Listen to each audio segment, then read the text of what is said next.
Baru-baru ini, seorang remaja berusia 16 tahun mengambil risiko memandu kenderaan pelbagai guna MPV tanpa pengetahuan bapanya, berakhir dengan tragedi apabila kenderaan yang dipandunya merempuh dua pemotong rumput hingga menyebabkan seorang daripada mereka maut di tempat kejadian.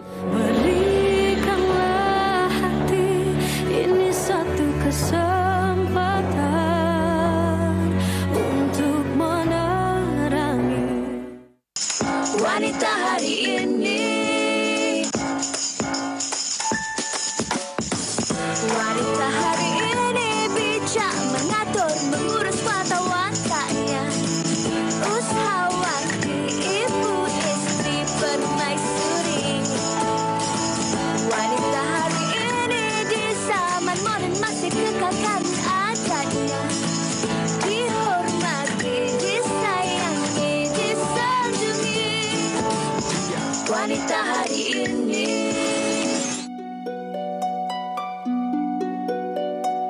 Bila senja labuhkan tirainya, ku menitiskan jutaan air mata yang sepi tak bermakna padaku.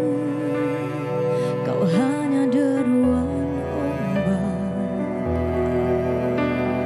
yang tak pernah memilih hatiku menjadi pelabuhan cinta.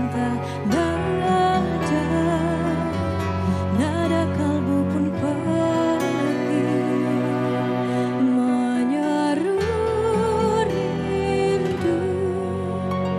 Berikanlah hati ini satu kesempatan untuk menerangi kembali cahaya malam hubungan kita, dan berikanlah kasih sayang dirimu padaku, karena memang jiwamu masih terlintas di pikiran jiwaku.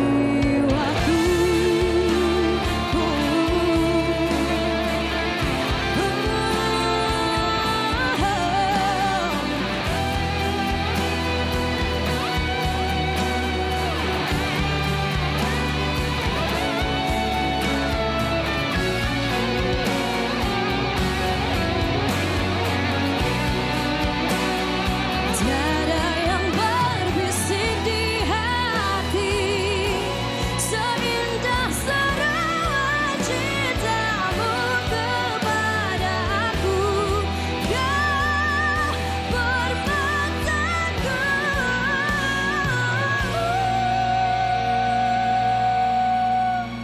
Berikanlah hati ini satu kesempatan untuk menerangi kembali cahaya malam hubungan kita, dan berikanlah kasih sayang dirimu padaku, karena memori jiwamu masih terlintas di pikiran jiwaku.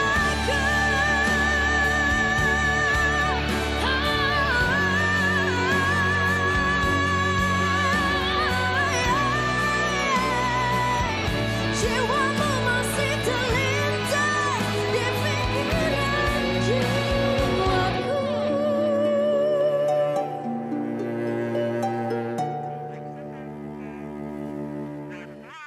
Nada Kalbu oleh Aina Abdul membuka tirai untuk siaran kita pada hari ini 12 Mei 2022. Hari ini hari Khamis bertemakan saya Uyana Arsyad dan juga Sugita. Dan Sugi, saya rasa mesti ramai dalam kalangan penonton sekarang ni yang juga merupakan peminat tegar Aina Abdul.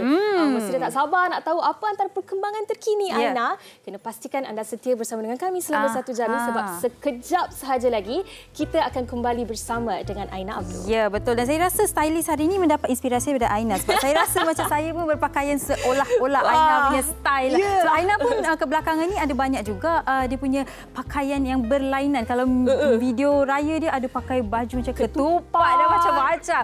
Kita nak tanya Aina, mana Aina dapat keberanian untuk pakai macam itulah. Jadi jangan ke mana-mana, kita akan bersama dengan Aina Abdul sekejap sahaja lagi. Tapi permulaan untuk siaran hari ini kami nak membawakan anda pelbagai perkongsian yang juga menjadi peringatan buat kita semua. Betul. Yang pertamanya adalah berkenaan dengan penyakit HFMD yang telah pun meningkat sebanyak 723% di Terengganu khususnya dan tular di 19 buah taska. Betul. Dan difahamkan menurut Pengarah Kesihatan Negeri, Datuk Dr. Kasmani Embong, jumlah itu menunjukkan peningkatan mendadak sebanyak 723% berbanding hanya 95 kes yang dicatatkan dalam tempoh sama tahun lalu. Betul. Dan saya kira kan segi kes HFMD ni semakin orang kata berleluasa khususnya di kawasan Pantai Timur Terengganu lebih spesifiknya. Diharapkan ibu bapa juga memainkan peranan.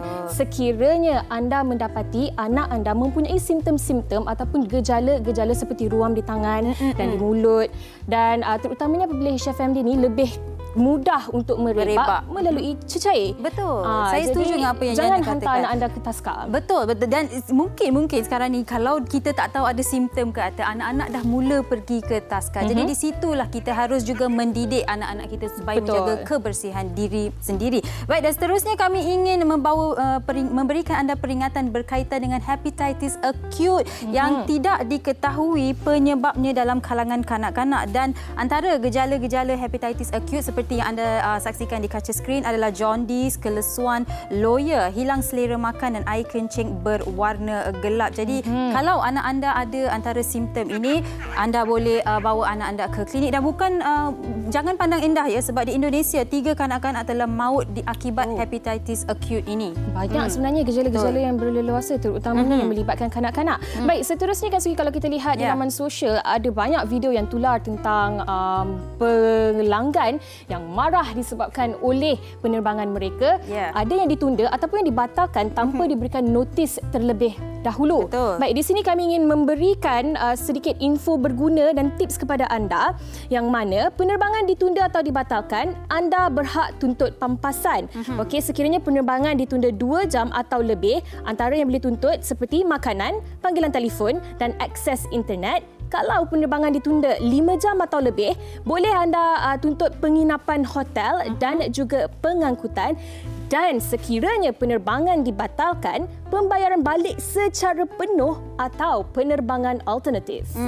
Baik, dan seterusnya mungkin anda pun sudah melihat video yang tular di media sosial di mana seorang lelaki cuba untuk menculik seorang kanak-kanak dan orang ramai cuba untuk menyelamatkan kanak-kanak itu. Jadi ini update terkini, dikatakan yang lelaki itu, polis mengesahkan yang lelaki yang didakwa itu sebenarnya adalah seorang pemegang kad orang kurang upaya mental dan hasil saringan air kencing mendapati dia juga positif dadah. Jadi ini peringatan untuk kita semua. Dari tadi kita asyik berkongsi banyak yang berkaitan kanak-kanak. Betul. Jadi kita nak sama-sama mengambil tanggungjawab untuk memastikan kanak-kanak, anak-anak kita selamat di rumah, di luar rumah dan di mana juga mereka berada. Betul, dan tepat sekali apa yang Sugi katakan tadi itu berkait rapat dengan topik yang kita bincangkan pada hari ini, iaitu kecuaian dan pengabaian kanak-kanak. Kalau kita lihat sekarang ni kan Sugi, memang banyak sangat kes yang melibatkan kanak-kanak yang seperti Sugi katakan tadi, terabai, yang ditinggalkan, ibu bapa terlupa mereka letak anak mereka di mana dan terus pergi meninggalkan anak itu, ataupun ada mereka yang cuai anak dibiarkan dalam kolam mandi sehingga budak lain yang berusia 11 tahun pula yang menyelamatkannya, dan saya kira ada banyak lagi kes-kes lain yang berlaku. Ini yang akan kita kupaskan dalam perbincangan kita bersama dengan tetamu di studio. Jadi terus bersama kami di WHI, kita berhenti berehat seketika, kembali selepas ini bersama dengan 2 tetamu di studio. Wanita hari ini, wanita hari ini. Seorang remaja yang memandu kenderaan pelbagai guna MPV merempuh 2 pekerja pemotor rumput dalam kemalangan di Jalan Pitasan Semeling Bedong di Sungai Petani, Kedah. Saban hari kita selalu mendengar tentang berita peningkatan kes yang melibatkan kecuaian dan pengabaian ibu bapa terhadap kanak-kanak. Berita sebegini amat menggusarkan masyarakat kerana ada yang mempersoalkan tentang tanggungjawab pihak penjaga atau ibu bapa sendiri dalam mengendalikan urusan berkaitan anak-anak mereka. Baru-baru ini, seorang remaja berusia 16 tahun mengambil risiko memandu kenderaan pelbagai guna MPV tanpa pengetahuan bapanya. Berakhir dengan tragedi apabila kenderaan yang dipandunya merempuh dua pemotong rumput hingga menyebabkan seorang daripada mereka maut di tempat kejadian. Selain itu, berita tentang seorang bayi lelaki berusia 11 bulan yang ditemui tidak sedarkan diri di rumah pengasuhnya juga turut meruntun hati masyarakat. Pada April lalu, seorang kanak-kanak perempuan berusia 4 tahun maut selepas terjatuh dari tingkat 18 sebuah kondominium. Siasatan awal mendapati mangsa dipercayai dibiarkan tidur bersendirian tanpa pengawasan ibu bapa. 5 tahun lalu, tragedi basikal lajak yang mengorbankan 8 remaja di Johor Bahru juga masih lagi diingati dan menjadi bualan masyarakat sehingga ke hari ini. Secara umumnya, banyak pihak berpendapat kes seumpama ini dapat dielakkan jika ibu bapa atau pihak penjaga bersikap lebih prihatin dan lebih mengawasi pergerakan anak masing-masing. Okey, baik. Pelbagai berita yang kita sering kali baca dan dengar berkaitan dengan kecuaian dan pengabaian kanak-kanak. Dan hari ini itu yang kita akan mengupas bersama dengan dua orang tetamu kita yang sudah pun di studio bersama kita. Kita bersama dengan Datin Prof. Dr. Mariani Mak Noor selaku pakar psikologi kita. Hai Prof. Hai. Selalu tengok secara virtual. Ya, hari ini di studio. Fizikal. Ya, secara fizikal. Dan kita juga bersama dengan Puan Nur Zabeta Muhammad Noor selaku Peguam Bela dan Peguam Cara yang akan memberikan kita nasihat berkaitan topik kita pada hari ini. Ya. Okey, baik. Permulaan kita mungkin kita selalu dengar kecuaian dan pengabaian, tapi dari sudut undang-undang kita inginkan Puan Zabita berikan kita apakah definisinya dahulu, Puan. Kalau kita lihat dalam situasi sekarang macam laporan berita tadi tu ada diceritakan ya. Jadi kita nak tahu sebenarnya sejauh mana yang dikatakan sebagai penganiayaan. Mungkin ada ibu bapa kata takkan sampai tak boleh sentuh langsung sebab kadang-kadang anak ni mungkin degil, tak nak dengar kata ya. Jadi dalam keadaan tu apabila sesuatu perbuatan tu yang dianggap melampau ya. Pukul mendidik itu berbeza dengan pukul secara mendera. Jadi kita lihat kepada Akta Kanak-Kanak 2001. Di bawah Seksyen 31 ni dia ada katakan contohnya Seksyen 31 apa yang dikatakan adalah aniaya, pengabaian, mendedahkan kepada bahaya secara fizikal atau mental atau dari segi seksual. Di dalam keadaan ni kita kena tengok sama ada terdapat elemen-elemen ni. Malahan ada juga di bawah Seksyen 33 akta yang sama yang mengatakan sekiranya ibu bapa meninggalkan anak tanpa pengawasan. Sebab orang faham selalu kena ada perbuatan fizikal tindakan barulah dikatakan boleh disabitkan kesalahan. Tapi sebenarnya dengan secara mengabaikan, secara cuai. Sebab saya selalu pesan dari segi konteks undang-undang perbuatan pengabaian ni dia tidak perlu aktif punya tindakan. Okey. Contohnya seorang ibu ni duduk tengah main telefon. Dia lihat anak dia tengah panjat tingkap. Dan tingkap tu tak ada grill, tingkap yang kaca tu. Bila dibuka tingkap kaca tu, tiba-tiba main telefon tidak diambil anak tu jatuh.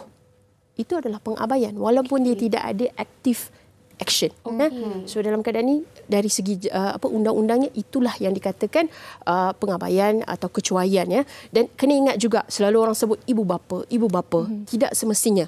Sebab dalam struktur keluarga ada anak-anak yang dipelihara oleh ibu bapa angkat. Ada juga yang dipelihara oleh datuk nenek atau makcik. Adakah termasuk juga dengan pengasuh? Ya. Sebab ayat yang digunakan di bawah Seksyen 31 Akta Kanak-Kanak tu mana-mana orang yang mempunyai pemeliharaan. Maknanya menjaga. Jadi dari segi konteks undang-undang ni lebih luas kerana kita kena ingat anak-anak adalah kanak-kanak di bawah 18 tahun berdasarkan akta mereka masih kategori kanak-kanak dan mereka sangat fragile dan rapuh. Jadi kitalah sebagai ibu bapa yang perlu menjaga.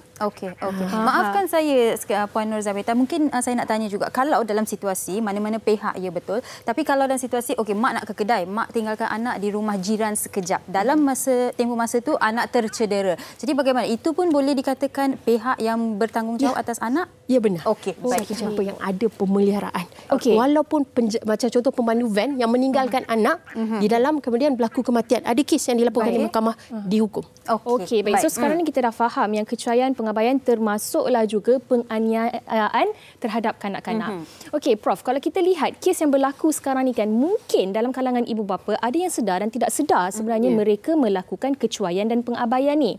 Secara generalnya, Prof rasa kenapa berlakunya kecuaian dan pengabaian ni?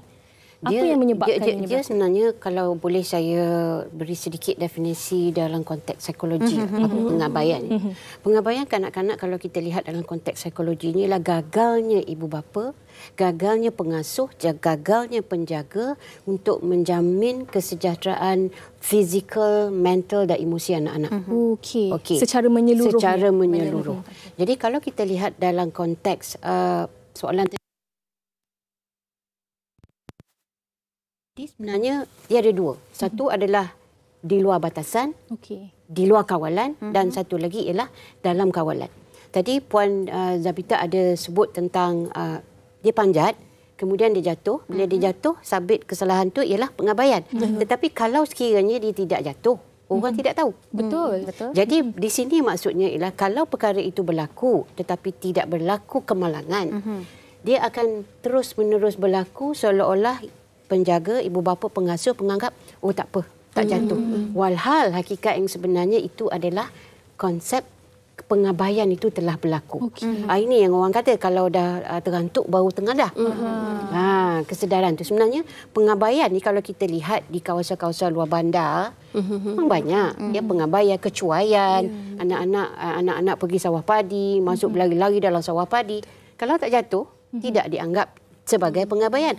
Tetapi hakikat sebenarnya dalam konteks yang saya sebut dan Puan Zabita sebut tadi itu dah masuk pengabaian.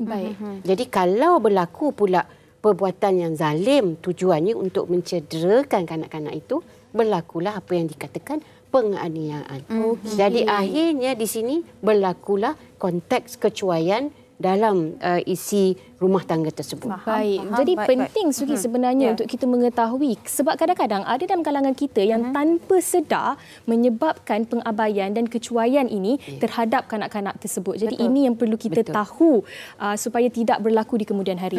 Dan Puan Zabita, kalau kita bercakap mengenai kecuaian, yang saya boleh fikirkan adalah seringkali kalau kita di pusat membeli belah, kita selalu dengar kan diorang akan umumkan yang ada anak hilang ke kaunter. Dalam situasi ini, kecuaian ibu bapa itu telah menyebabkan anak itu tercicir dan hilang daripada ibu bapa. Kalau macam ini situasinya, bagaimana, adakah tindakan boleh diambil terhadap ibu atau bapa itu ataupun sesiapa yang membawa anak itu ke pusat membeli belah?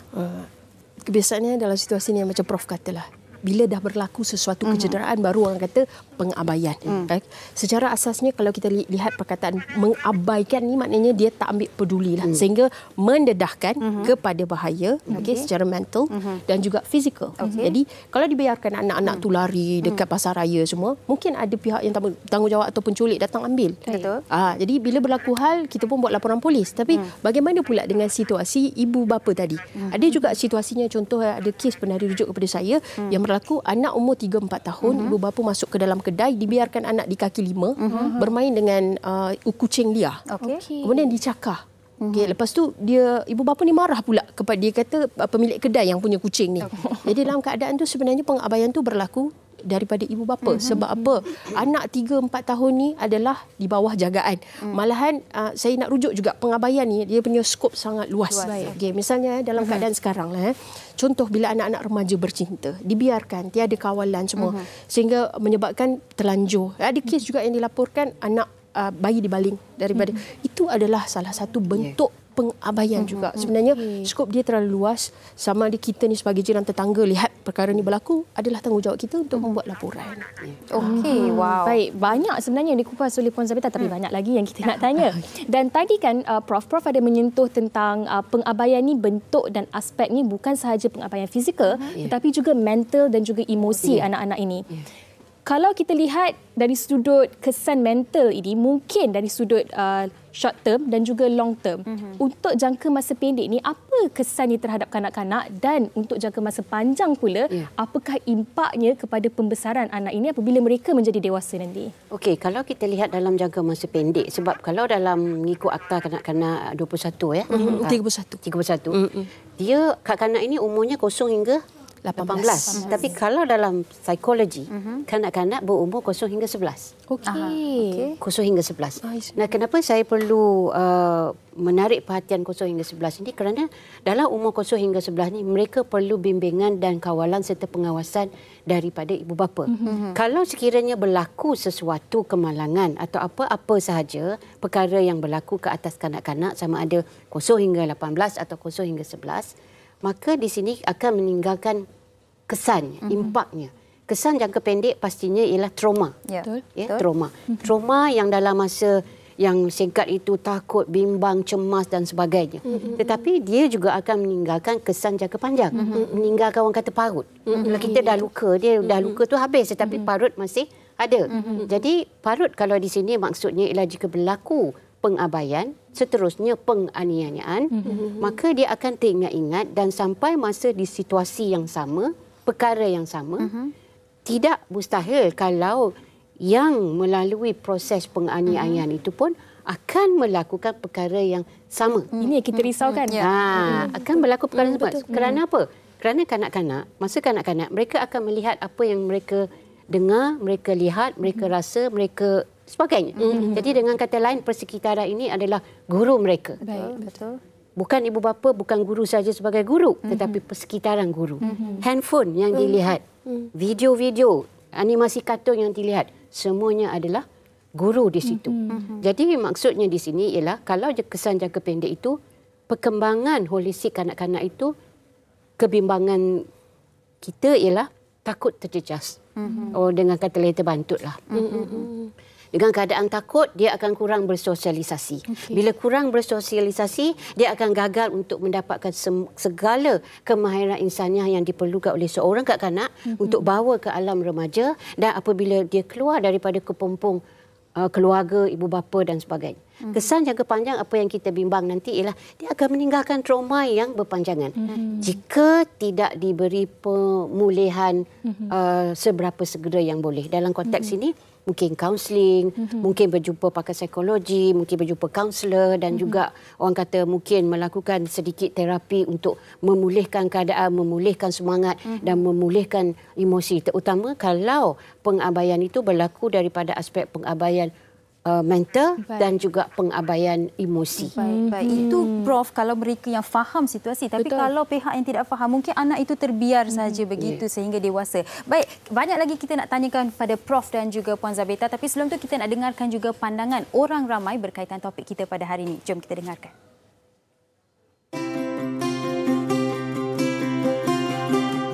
Anak-anak kecil lagi kan tak boleh nak fikir, so mak ayah kena sentiasa pantau anak-anak kita. Walaupun kita dah pernah train anak kita macam duduk diam-diam, jangan panjat tinggi-tinggi, tapi jangan letak 100% trust dekat anak kita. Macam kita cakap tadi tu, anak kita masih kecil, dia tak reti nak fikir apa yang akan berlaku kalau kita buat macam tu. Sentiasa tengok dia orang dan jangan sesekali biarkan mereka sorang-sorang. Dan satu lagi, mak dengan ayah jangan taksub masuk dalam telefon. Pastikan sentiasa pegang anak-anak, tak kisah kita keluar mana sahaja. Bagi pandangan peribadi saya, yang paling utama adalah mak ayah terlampau memberi kebebasan yang tanpa had kepada anak-anak. Sebagai ibu bapa, kita kena sentiasa memantau aktiviti anak kita. Contoh macam ayah saya, zaman saya kecil, walaupun kami dulu tak ada GPS, tetapi ayah saya akan membuat spot check atau datang ke lokasi tempat saya bermain secara mengejut dan melihat apa sebenarnya yang berlaku kepada saya. Pandangan saya, ibu bapa perlu mainkan peranan penting, perlu mengawal segala aktiviti yang anak-anak mereka lakukan, perlu kerap bersama mereka di rumah. Ada berlebihan wang, ada berlebihan waktu, boleh pergi bercuti bersama, bawa mereka bersama. Kalau macam kita dulu, ibu bapa akan berikan syarat-syarat kalau untuk keluar bermain sebelum jam 7 malam perlu ada kat rumah. Kalau tak sampai rumah, akan diberi sedikit hukuman lah. sangat boleh relate dengan apa yang responden terakhir kita katakan tadi tu. Kena balik rumah sebelum pukul 7 malam. Kalau tak balik, akan ada kena hukuman.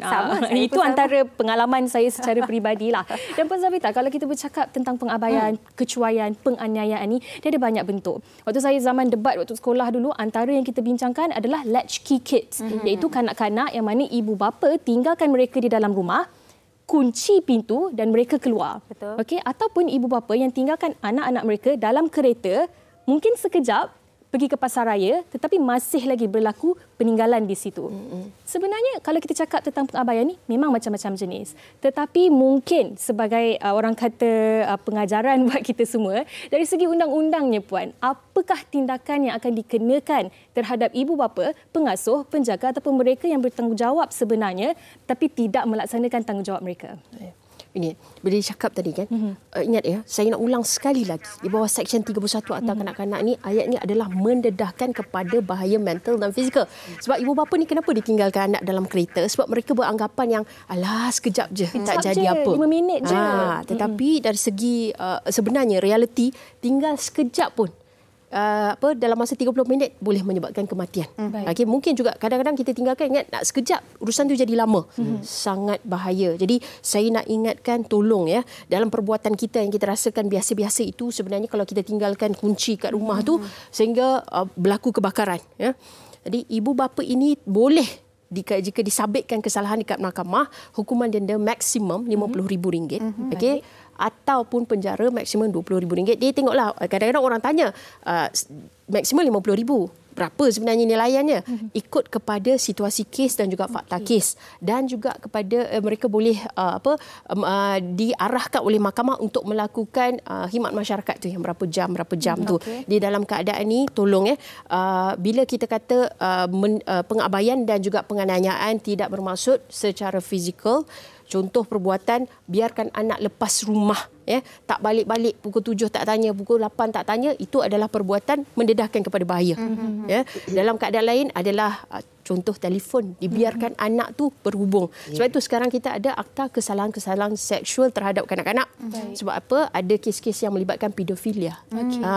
Dan mereka asuh anak-anak ni dan ajar untuk buat. Sebab bawah akta kesalahan seksual terhadap kanak-kanak ni tidak memerlukan sentuhan secara fizikal. Mengajar perbuatan-perbuatan begini juga adalah merupakan kesalahan. Jadi itulah, ada banyak sebenarnya undang-undang yang melindungi kanak-kanak. Dan Sugi, maaf saya mencelah. Di sini juga saya nak tanya, sekiranya kita bystander ataupun orang di sekeliling melihat pengabaian ataupun kecuaian ini berlaku oleh sesetengah individu, katalah ibu bapa A dan B, kemudian kita boleh membuat laporan tentang kecuaian ini, betul Puan? Benar. Bagaimana caranya? Okey. Yang pertama, sama ada kita buat secara laporan polis, seterusnya kita boleh rujuk kepada JKM. Mereka kanak-kanak ni sebenarnya dia ada di bawah Seksyen 17 Akta Kanak-Kanak ni, ada kategori kanak-kanak yang perlukan perlindungan. Contoh, kita sebagai jiran tengok, mana mak ayah ni tak balik-balik, anak 2-3 hari tak makan ni, tak tahu apa jadi. Jadi itu adalah tanggungjawab kita sebagai masyarakat. Dan seterusnya dah bawah Seksyen 18 pula, sekiranya mana-mana pegawai polis, pelindung merasakan anak-anak ini perlukan penjagaan, ya. Jadi mereka boleh ambil, dan ada akta seksyen yang mengatakan boleh dapat perintah daripada mahkamah. Dia ada proses-prosesnya. Yang pertama sekali, kita sebagai masyarakat tolong buat laporan, jangan tutup mata. Itu yang jadi hal bila tiba-tiba berlaku sesuatu yang tak diingini, kita salahkan balik diri kita. Baik, kita sebagai masyarakat, Puan dah gesa supaya kita buat laporan. Tapi ada dalam situasi, Prof, di mana kita sebagai masyarakat, mungkin sekali tu kita dah buat laporan, kita dah kena, ada pengalaman pahit. Jadi seterusnya kita dah tak naklah, nanti orang kata, kau ni sibuklah dengan nak jaga tepi kain orang. Kan? Dalam situasi sebegini, Prof, apa yang kita sebagai masyarakat boleh buat? Ada yang nak buat laporan, ada yang tak buat laporan, merakam sahaja. Kan kita biasalah apa yang berlaku mereka akan merakam. Tarik dulu telefon. Merakam tu bagus sebagai bukti. Merakam tu bagus, tetapi merakam yang hanya untuk hiburan tanpa mengambil tindakan untuk menyelamatkan situasi, pada saya itu tidak boleh berlaku. Jadi kadang-kadang mereka ni takut sebab mereka dilabel sebagai penyebuk ataupun jaga tepi kain orang. Tapi dengan konsep keluarga Malaysia sekarang ini, saya rasa perkataan penyebuk itu sepatutnya dah tak ada. Dia sepatut ada masyarakat prihatin. Kalau orang kata dulu kita jaga tepi kain orang sangat. Kita tak suruh jaga dalam kain, kita suruh jaga tepi kain. Dan orang kata janganlah jadi katak di bawah gelas. Saya banyak guna perumpamaan ni. Bawah gelas ya? Bawah gelas, bukan bawah tempurung. Bawah gelas ni maknanya dia tengok aja ataupun dalam gelas tu dia duduk merakam daripada belakang jendela. Tapi tindakan tidak ada langsung. Jadi saya rasa sampai masa masyarakat kita mempunyai empati yang baik. Kerana pada saya mereka yang tidak ada empati adalah mereka yang hakikat yang kita nampak selama ni duk rakam aja. Kadang-kadang kemalangan berlaku disebabkan oleh mereka asyik memerhati menyebabkan kesesakan jalan raya. Itu pun yang dikatakan penyebuk juga. Tapi sepatutnya ini tidak boleh berlaku. Kita nak menyelamatkan aspek-aspek pengabaian, penganiayaan kanak-kanak. Patutnya masyarakat lebih bersikap prihatin. Anggaplah yang kanak-kanak itu adalah juga anak-anak kita, kanak-kanak Malaysia kita. Okey, baik. Banyak juga yang Prof dah sentuh, tetapi sedikit mungkin daripada Puan Zabita. Kalau kita bercakap tentang hak, adakah kanak-kanak ini juga mempunyai hak mereka yang boleh mereka suarakan? Jika ya, bagaimana caranya? Ataupun adakah mereka perlu ada pihak yang mewakili mereka? Macam mana, Puan? Sebenarnya di dalam undang-undang ni kanak-kanak memang ada hak. Mereka boleh menyaman dan mereka juga boleh disaman. Tetapi perlu, contohnya mereka panggil sahabat ataupun selalunya kalau menyaman di atas nama kanak-kanak atau disaman ni perlukan ibu bapa sebagai penama. Di dalam keadaan tu, sebab itulah kanak-kanak ni ada banyak keputusan yang alasan penghakiman. Kalau kita tengok, hakim akan kata kanak-kanak adalah sangat fragile. Mereka rapuh. Kita mempunyai tanggungjawab untuk melindungi mereka. Di dalam keadaan kita tengok, kalau dah ibu bapa tak bertanggungjawab. Diharapkan ibu bapa, tapi ibu bapa tak bertanggungjawab. Kita sebagai makcik, pakcik, nenek, kitalah yang ada tanggungjawab. Juga jiran. Betul yang macam Prof kata. Kita jadilah masyarakat yang prihatin, diambil tindakan seterusnya. Dan satu lagi saya nak sentuh, bahawa atas kanak-kanak ni sebenarnya ada satu section yang kata perlindungan kepada informer. So maknanya informer ni kalau dia beli makluman berkenaan dengan isu penderaan ke pengabaian ke, mereka sebenarnya dilindungi. Kalau tidak ada niat jahat lah misalnya. Dilindungi daripada tindakan fitnah. Ada banyak sebenarnya. Sebab tu tak perlu takut pun. Ingatlah kita nak menyelamatkan satu nyawa ataupun satu kehidupan kanak-kanak. Kadang-kadang mungkin tak berlaku kematian, tetapi kesan jangka panjangnya sangat berat pada anak. Dan apa yang Puan Zabita katakan ni kan teringat pula satu filem dari Iran iaitu Capernaum, yang mana anak ini dia sue ataupun membawa ibu bapanya ke mahkamah disebabkan pengabaian yang dilakukan terhadap dirinya dan juga adik-adiknya. Sangat-sangat menarik, anda boleh tonton. Dan mungkin di penghujung ini Prof juga, tidak ada ibu bapa yang ingin meletakkan anak mereka dalam situasi yang bahaya. Bukan ibu bapa lah, mana-mana pihak kan. Tapi kalau ini sudah berlaku Prof, intervensi yang perlu mereka ambil untuk membantu anak-anak itu supaya tidak ada trauma masa panjang. Ya, intervensi yang perlu mereka lakukan adalah mereka perlu kenal pasti apa yang kesan yang telah berlaku pada anak-anak itu. Kerana kesan ni secara fizikal kita nampak Puan Zabita, tetapi kesan emosi itu kita tidak nampak. Kalau kesan sosialisasinya kita nampak, iaitu daripada aktif kepada pasif. Daripada seorang yang sangat ekstrovert, suka bercakap-cakap, tiba-tiba jadi pendiam. Jadi kalau ini berlaku perubahan, maka ibu bapa perlu rujuk anak ini. Mungkin yang pada awalnya mungkin merujuk pada siapa anak itu paling rapat. Kerana kadang-kadang kanak-kanak ini bimbang, takut.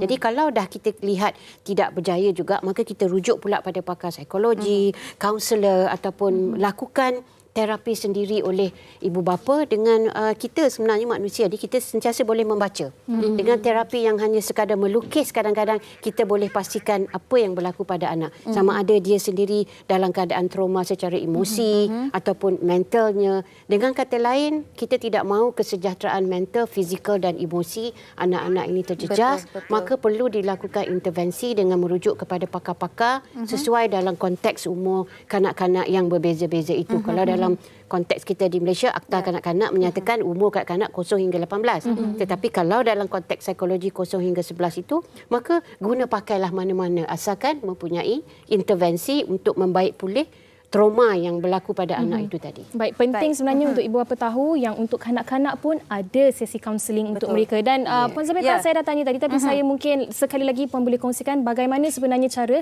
untuk kita membuat aduan sekiranya kita melihat berlakunya pengabaian, kecuaian terhadap kanak-kanak ni.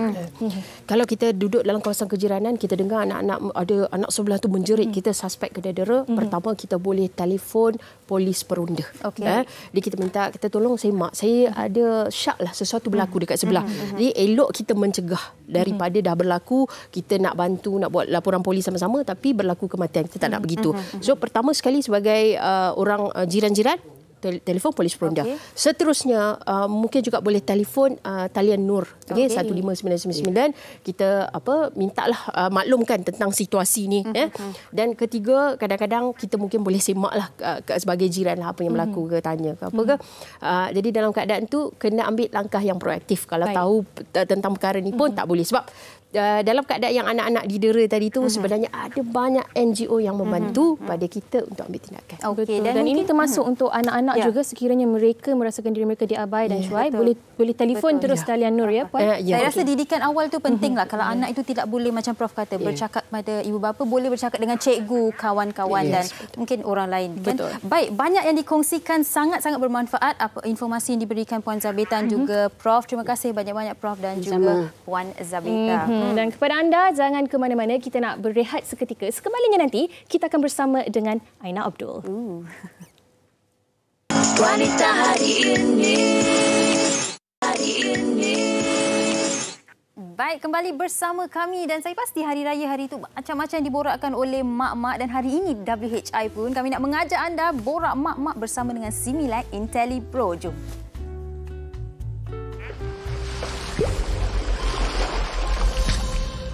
Dah bersih dah, nak raya kan?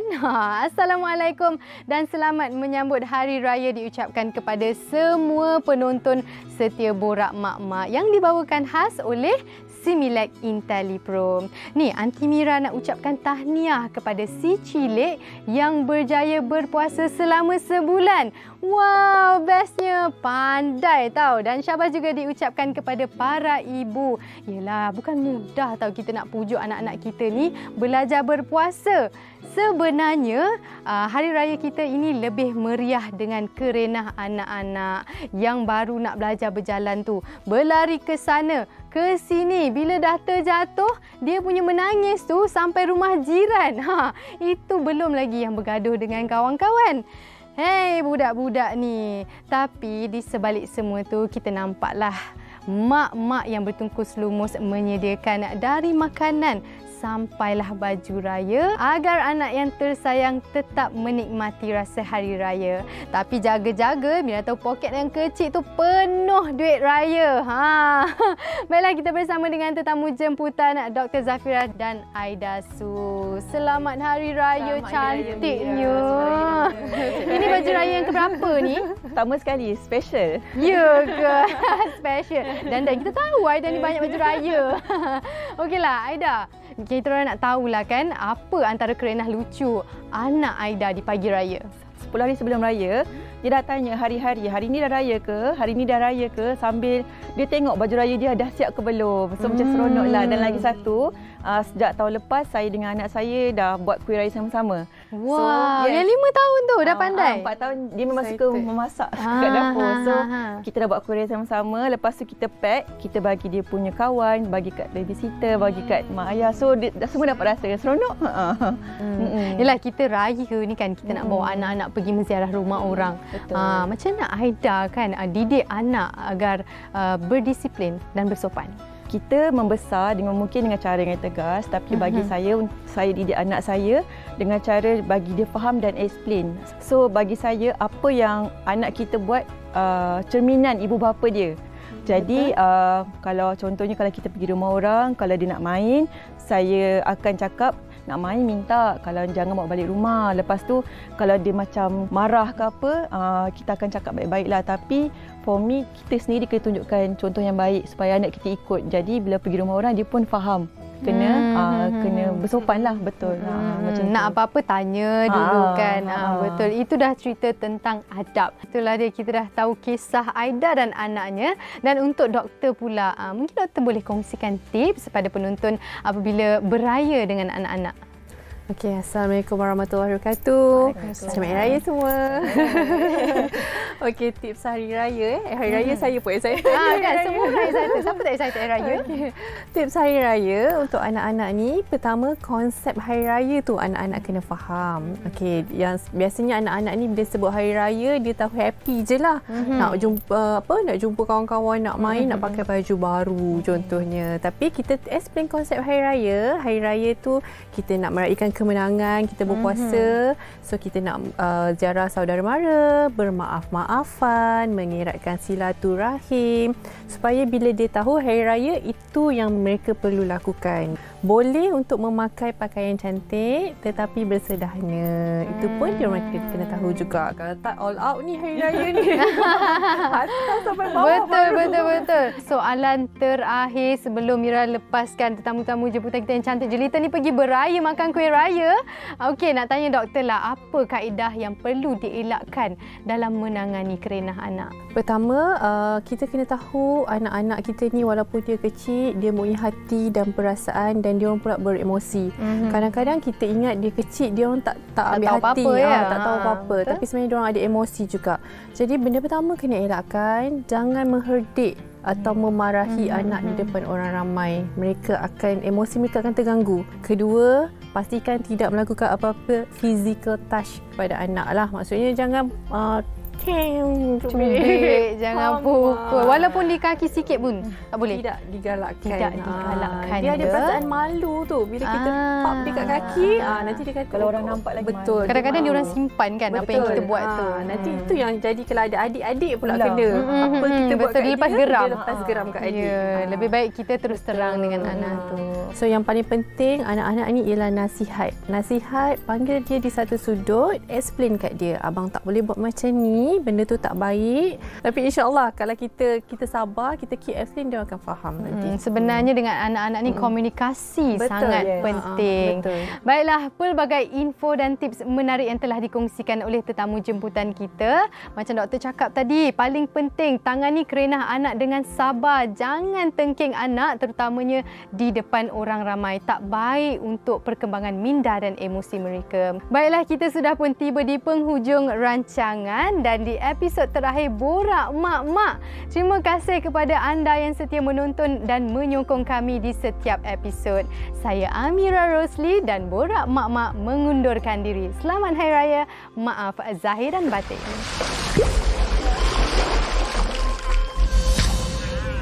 Okey, itu dia tips untuk para ibu di luar sana bersama Similac IntelliPro dan ramai yang dah tak sabar untuk bersama dengan Aina Abdul. Jadi Yana dah standby bersama dengan Aina. Jadi over to you, Yana.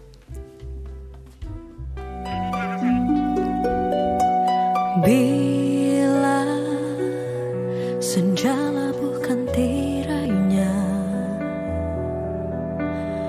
ku menitiskan jutaan air mata yang sepi tak bermakna pada. Takkan pernah aku mengalah kecewa. Jangan. Ni Uyaina yang nyanyi lagu tu Aina.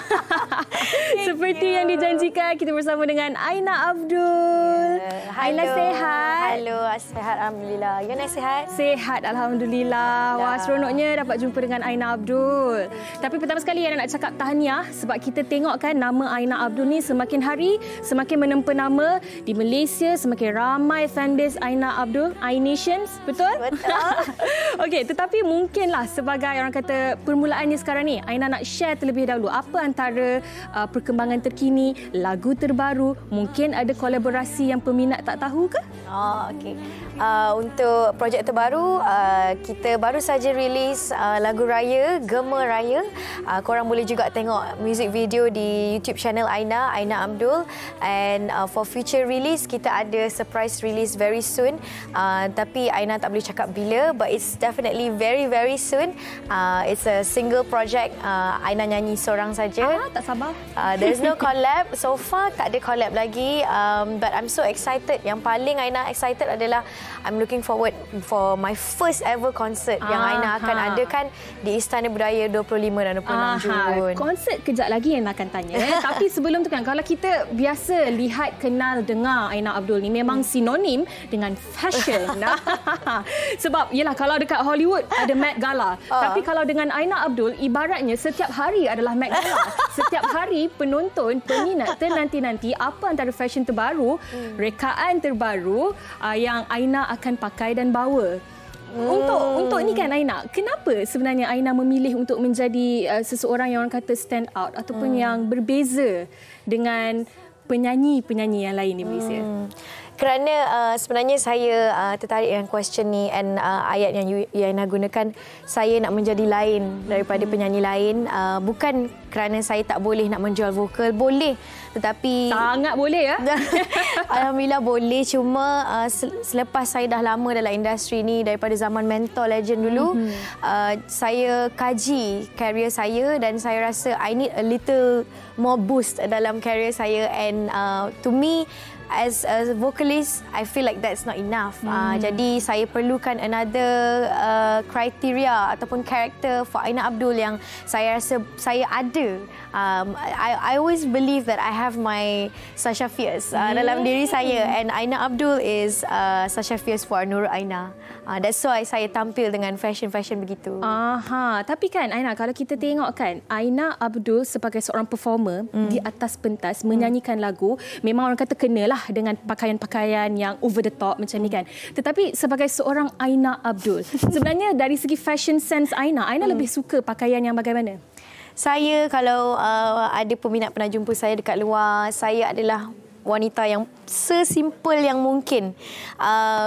Kadang-kadang orang tak percaya itu saya kerana saya memang pakai flats, pakai everything baggy, and baju-baju saya semua it's like normal, ready to wear, yang orang tak sangka saya akan pakai macam tu. Even bila saya beraya sekalipun, orang expect saya untuk beraya yang macam saya pergi red carpet. Tapi bukan baju ketupat lah ya? Baju klip tak lah ya? No, itu dalam music video saja. Tapi normal, saya sangat simple. Kalau nak tengok Aina pakai baju kelap-kelip, baju ketupat, di mana Aina? Di music video Gema Raya.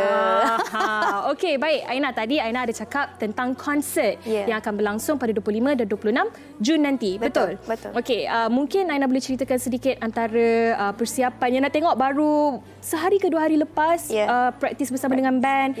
Berapa lagu, siapa orang kuat di sebaliknya, dan apa kelainan yang akan dibawakan A Night bersama Aina Abdul 2.0 ni?